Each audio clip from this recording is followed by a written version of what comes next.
Ahora,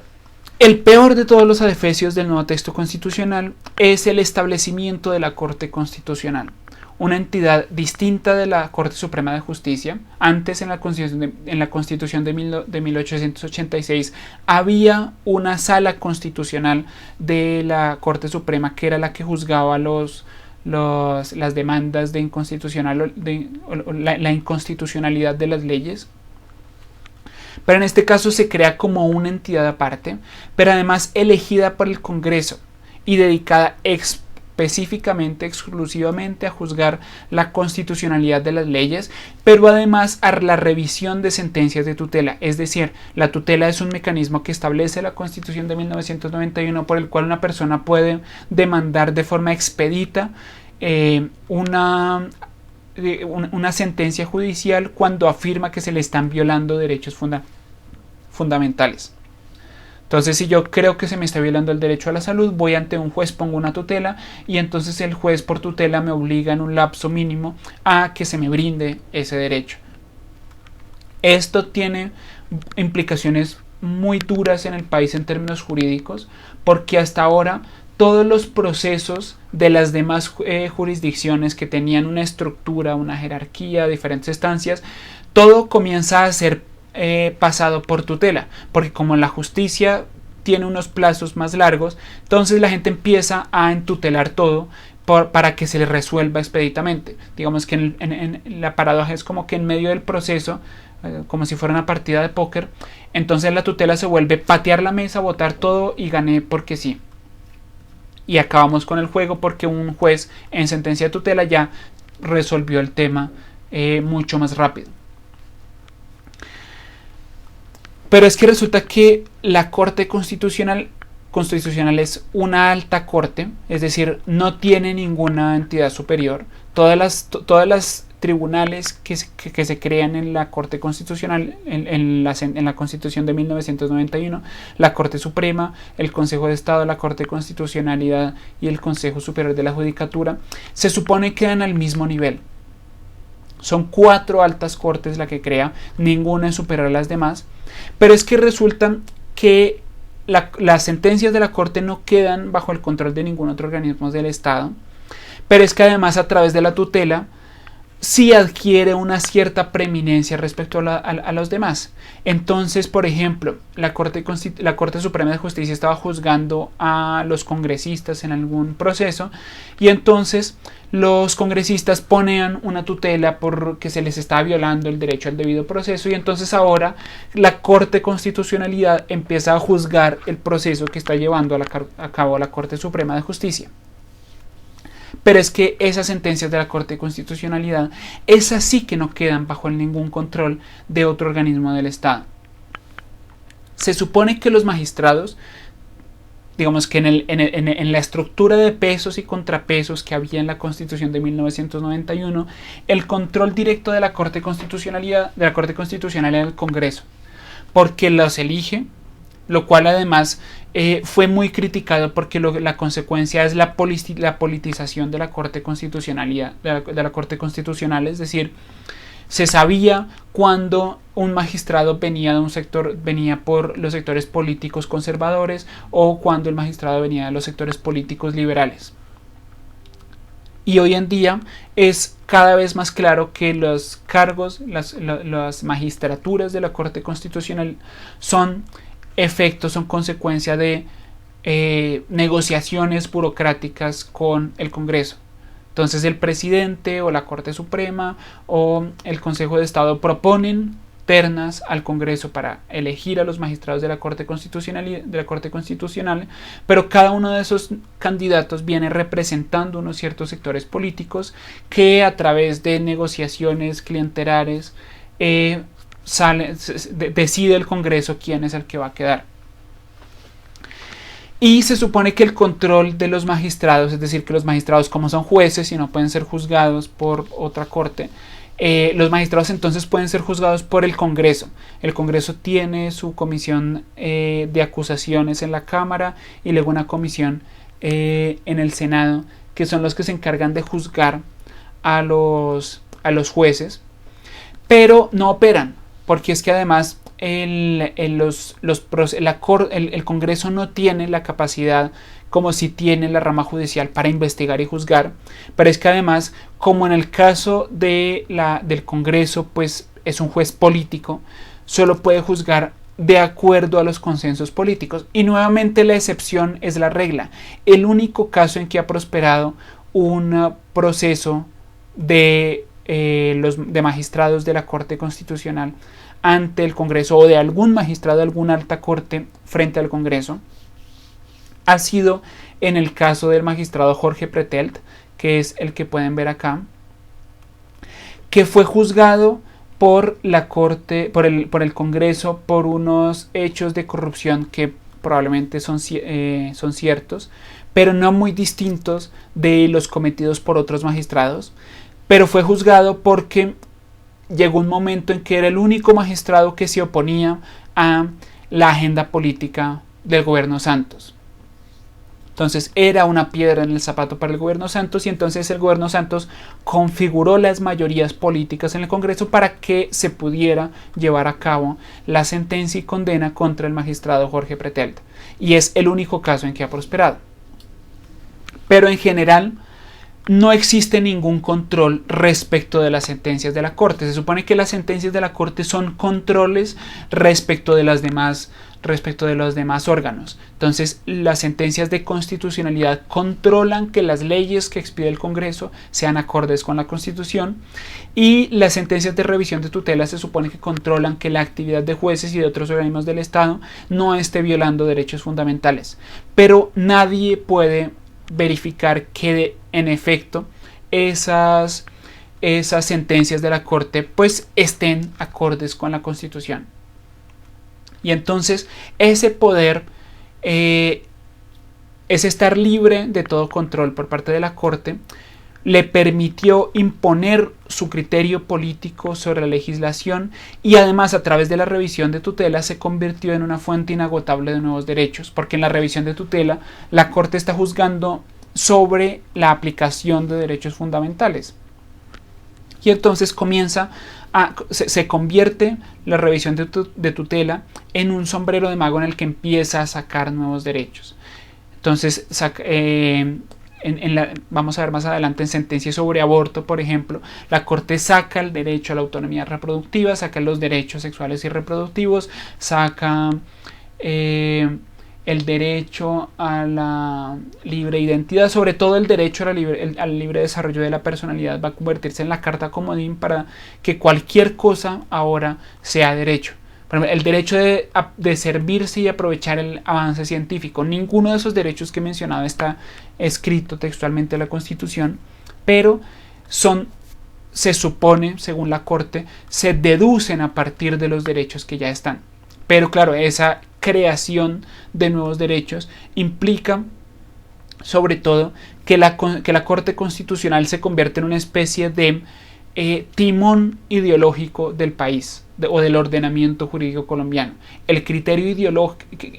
ideológico de los magistrados respecto del ordenamiento jurídico colombiano va a ser el que se imponga como único criterio en la ley y en la justicia colombiana.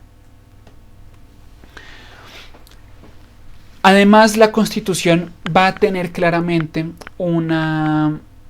carácter secularizador. Este parágrafo que vemos es el que se aprueba en la Constitución de 1991. Dice: el pueblo de Colombia, en ejercicio de su poder soberano, representado por sus delegatarios a la Asamblea Nacional Constituyente, invocando la protección de Dios y con el fin de fortalecer la unidad de la nación y asegurar a sus integrantes la vida, la convivencia, el trabajo, la justicia, la igualdad, el conocimiento, la libertad y la paz, dentro de un marco jurídico democrático y participativo que garantice un orden político, económico y social justo, comprometido a impulsar la integración de la comunidad latinoamericana, decreta, sanciona y promulga la siguiente. Este es el preámbulo, que de por sí ya deja ver el carácter esquizofrénico de la nueva Constitución, porque mete diferentes elementos. Por un lado, rompe con la Constitución de 1886 en cuanto a que la Constitución de 1886 afirmaba la soberanía de Dios, en el nombre de Dios, fuente de toda suprema autoridad. En este caso la niega, afirma la soberanía popular, el pueblo de Colombia en ejercicio de su poder soberano, invoca la protección de Dios y de alguna forma eso deja ver ese nuevo paradigma americanista respecto de la religión. Ya no se reconoce a Dios como fundamento metafísico de la autoridad política, sino a la religión como meramente un elemento positivo de la realidad social, pero que en nada influye, digamos, que de alguna forma no debe ser tenido en cuenta, sino únicamente como legitimador, por así decirlo, de la soberanía popular, con el fin de fortalecer la unidad de la nación y asegurar a sus integrantes la vida de la convivencia. Se habla de la unidad de la nación, eso dice, bueno, es un marco rusoniano, lo que llamaríamos conservador, pero para asegurar a sus integrantes la vida, la convivencia, el trabajo, la justicia, la igualdad, el conocimiento, la libertad y la paz, es decir, está hablando de derechos individuales, dentro de un marco jurídico democrático y participativo, lo que hemos dicho del paso a la democracia participativa, que garantice un orden político, económico y social justo, con lo que ya vamos viendo esa lógica más marxista de que hay que buscar es la igualdad social y no solo la que garantiza la igualdad ante la ley del liberalismo clásico. Pero bueno, ese es el preámbulo, donde ya Dios queda reducido como a una esquina. Ya no es la fuente de la suprema autoridad, sino que meramente se le pide su protección, su sanción ante esta instalación de un orden político liberal de soberanía popular. Y el artículo 19 dice: se garantiza la libertad de cultos. Toda persona tiene derecho a profesar libremente su religión y a difundirla en forma individual y colectiva. Todas las confesiones religiosas e iglesias son igualmente libres ante la ley. Y este último inciso del artículo 19 va a tener un efecto revolucionario muy fuerte. ¿Por qué? Porque para este momento, pues ciertamente no había una igualdad de cultos en el país. ¿Por qué? Porque el 80, el 90% de la sociedad colombiana seguía siendo católica, pero es que además la Iglesia Católica, como habíamos visto en la clase pasada, pues está en los fundamentos mismos de la sociedad colombiana, porque había servido de elemento de integración y de construcción de la sociedad, del tiempo, del espacio, de la moral social. Entonces, digamos, una de las principales disputas es, por ejemplo, qué pasa con las fiestas religiosas que son patrimonio cultural inmaterial de la nación. Según muchos, eso está violando esa igualdad de las confesiones religiosas porque privilegia a la Iglesia Católica. Entonces, este inciso va a prestarse como arma para que permanentemente se esté atacando precisamente esa realidad social del catolicismo en Colombia, afirmando que debe mantenerse la igualdad respecto de las otras religiones. Y si las otras religiones son irrelevantes, pues la Iglesia Católica también debe ser igual de irrelevante socialmente. O mejor dicho, que cualquier irrelevancia social de la fe católica es violatoria de esa igualdad de las confesiones religiosas en el país. Ahora,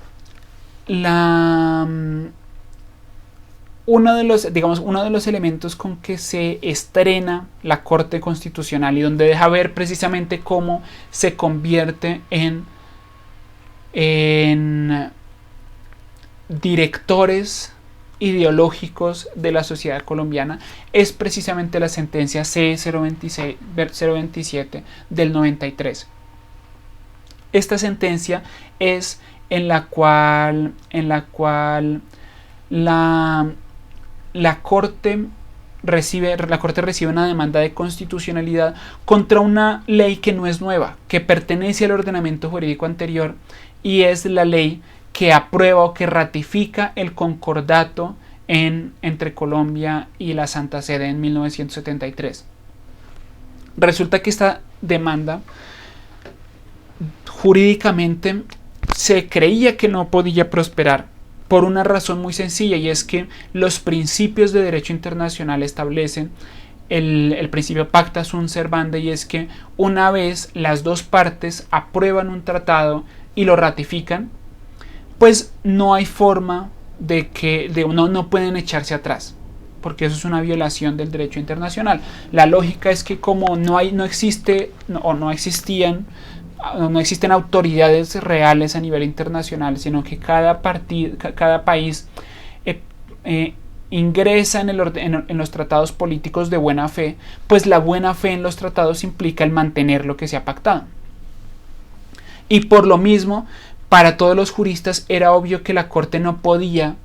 juzgar la constitucionalidad de un tratado ratificado por Colombia, porque ya estaba internacionalmente obligado a mantenerlo. Pero según los demandantes, en el nuevo ordenamiento jurídico colombiano, que existiera un concordato entre el Estado colombiano y la Iglesia Católica era violatorio de la igualdad de las religiones en el país.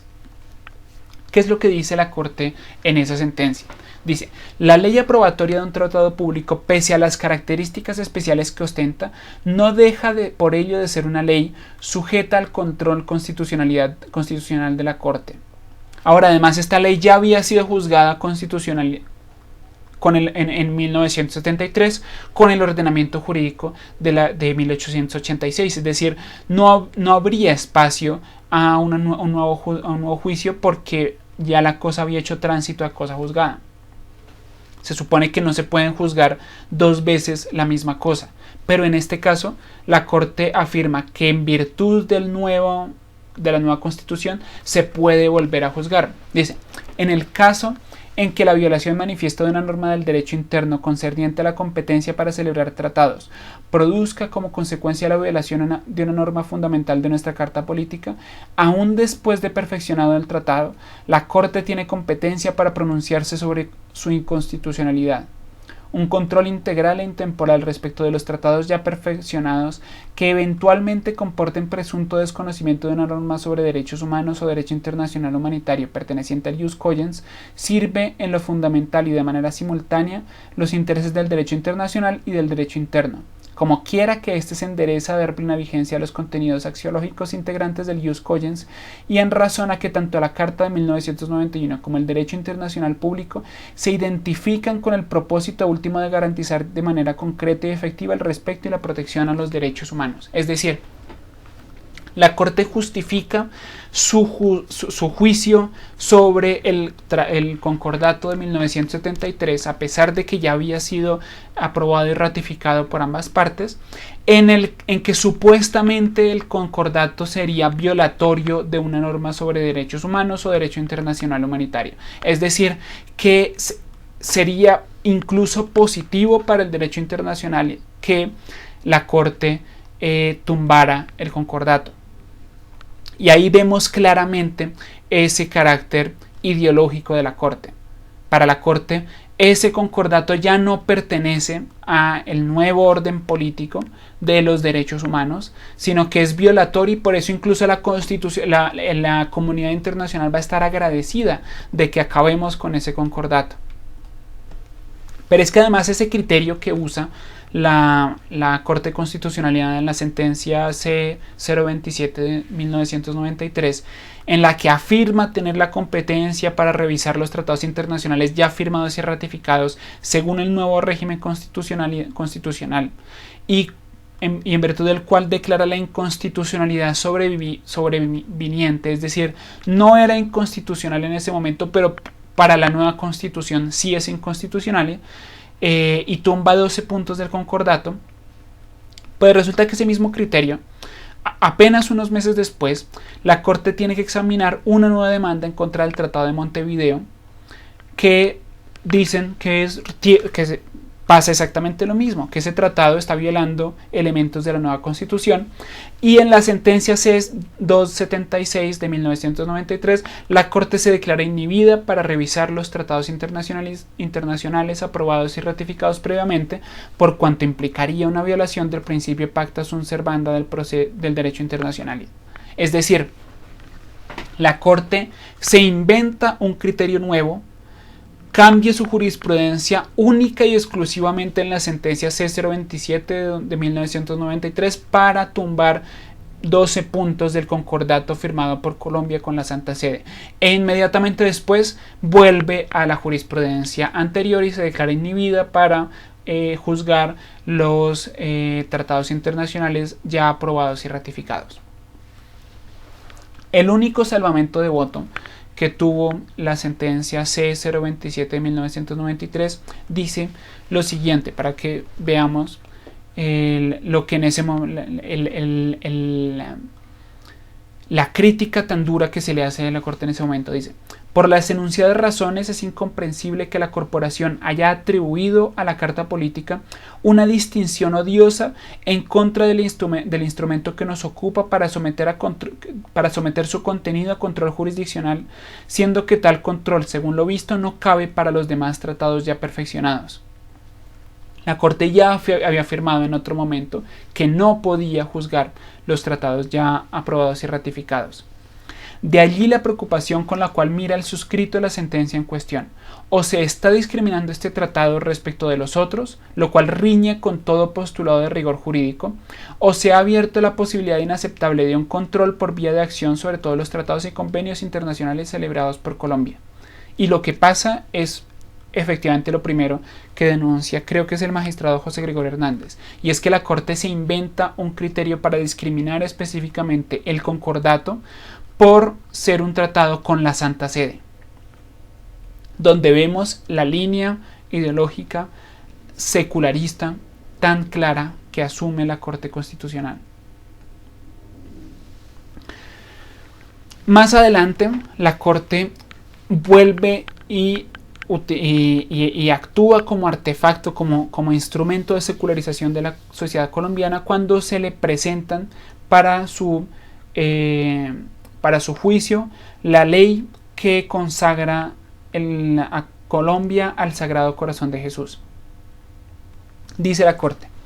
la constitucionalidad de la consagración oficial de Colombia al Sagrado Corazón de Jesús era plausible durante la vigencia de la anterior Constitución, la cual establecía que la religión católica era de la nación y constituía un esencial elemento del orden social. Pero esa consagración oficial vulnera el nuevo ordenamiento constitucional que establece un Estado laico y pluralista. En Colombia se dice todo el tiempo que el Estado es laico. Ese concepto no existe en la Constitución, no está presente en ningún momento, sino que surge precisamente de estas sentencias de la Corte Constitucional. Se afirma que el Estado es laico y esa nueva palabra se convierte en la bandera de todos los ataques contra la religión católica.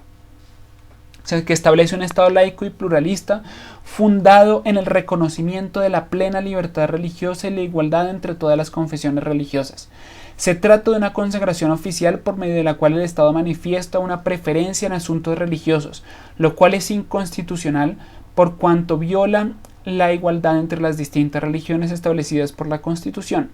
Esta discriminación con los otros credos religiosos es aún más clara si se tiene en cuenta que la consagración se efectúa por medio del presidente de la República, quien es, según el artículo 188 de la Carta, el símbolo de la unidad nacional. Esta consagración oficial también desconoce la separación entre el Estado y las iglesias, así como la naturaleza laica y pluralista del Estado colombiano.